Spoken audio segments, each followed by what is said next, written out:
Hello friends, आप सभी लोगों का बहुत बहुत स्वागत है प्लूटस आईएएस में। मित्रों, दोस्तों, गांधी जयंती के इस अवसर पर आपको बहुत बहुत शुभकामनाएं।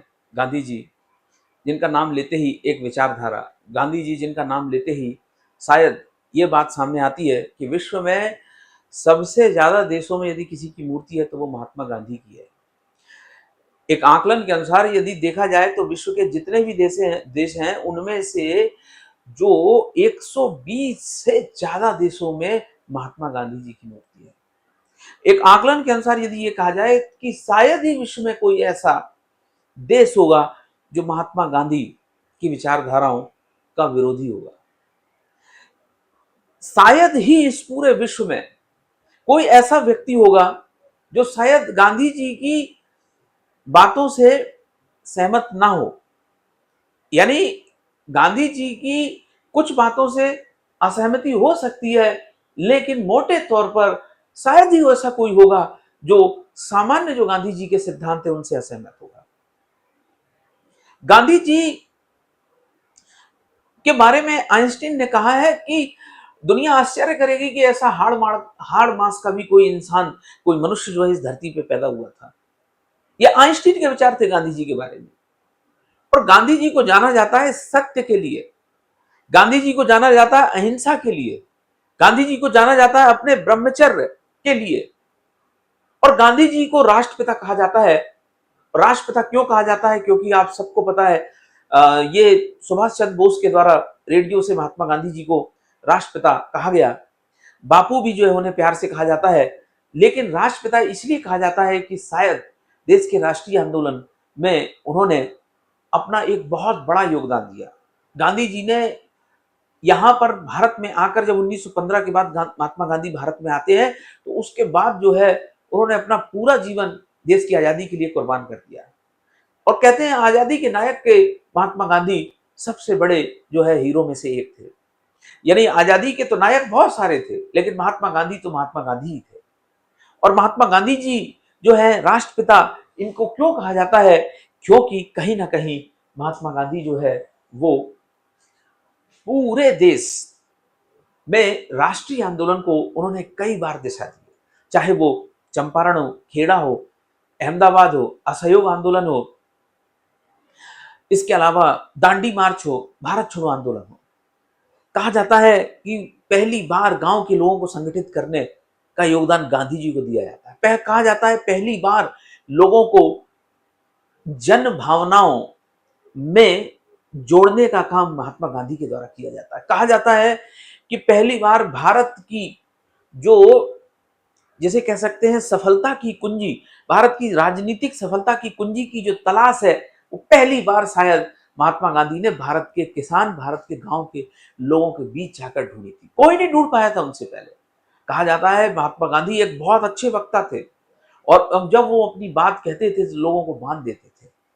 कहा जाता है कि महात्मा गांधी जो है उन्होंने बहुत सारे अपने ऐसे सिद्धांत दिए जिससे एक बहुत बड़ी हिंसा भारत में बच गई।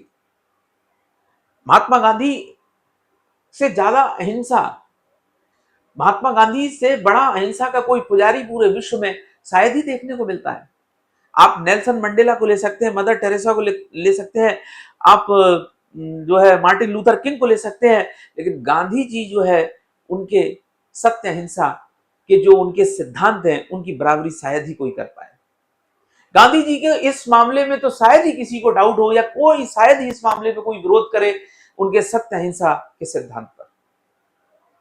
इसीलिए तो कहीं ना कहीं गांधी जी को राष्ट्रपिता कहा जाता है। उनकी हम जितनी तारीफ करें उतनी कम है। महात्मा गांधी को मैं प्रणाम करते हुए, महात्मा गांधी को जो है बारंबार देश के आजादी के महानायक को मैं प्रणाम करते हुए कहीं ना कहीं अपनी बात को आगे बढ़ाता हूं।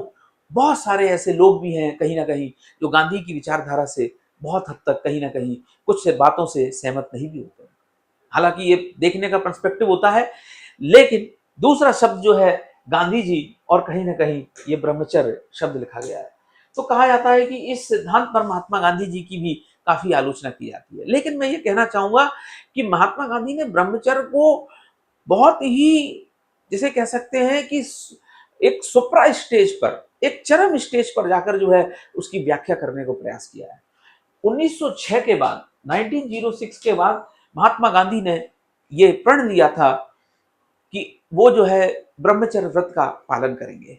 1906 के बाद महात्मा गांधी कहीं ना कहीं ब्रह्मचर्य की ओर आगे बढ़ते हैं और ब्रह्मचर्य की परिभाषा कहते हैं, ब्रह्मचर्य का अर्थ केवल संयम नहीं है, ब्रह्मचर्य का अर्थ केवल त्याग तपस्या नहीं है, ब्रह्मचर्य का अर्थ नैतिकता भी है।